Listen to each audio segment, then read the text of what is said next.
বৃহস্পতিবার রাতে ইশারের পর একটা আমল করুন, আপনার সব গুনাহ ক্ষমা হয়ে যাবে, চেহারায় সৌন্দর্য বৃদ্ধি পাবে এবং মনের সব আশা পূরণ হয়ে যাবে ইনশাআল্লাহ। আপনি আল্লাহর কাছে যা দোয়া করবেন, যত পাপ আপনি করেছেন, কে নাই পাপ ছাড়া?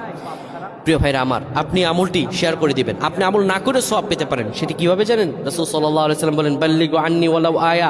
একটি আয়াত, একটি হাদিস, একটি আমল যখন তুমি জানতে পারো, সেটি শেয়ার করে দাও, সেটি সবার কাছে, তোমার ভাইদের কাছে জানিয়ে দাও। আপনি আমল না করে সওয়াব পাবেন। যদি আপনার একটি শেয়ারে অন্যজন আমল করে, তাহলে তার আমলের পার্সেন্টেজ থেকে আল্লাহ তাআলা আপনাকে সওয়াব দান করবেন। সুবহানাল্লাহ।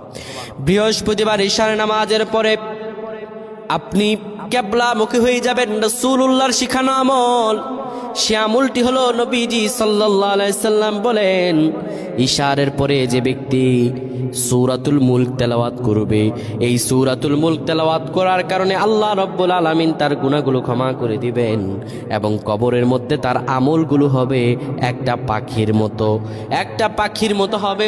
সেই পাখিটি এত সুন্দর হবে, তার আমলগুলো, সেই পাখিটি তার হয়ে ফেরেশতাদের সঙ্গে জবাব দিয়ে দিবে। আমার আল্লাহ রাব্বুল আলামিন দয়া করে, মায়া করে তাকে মাফ করে দিবেন। সুবহানাল্লাহ।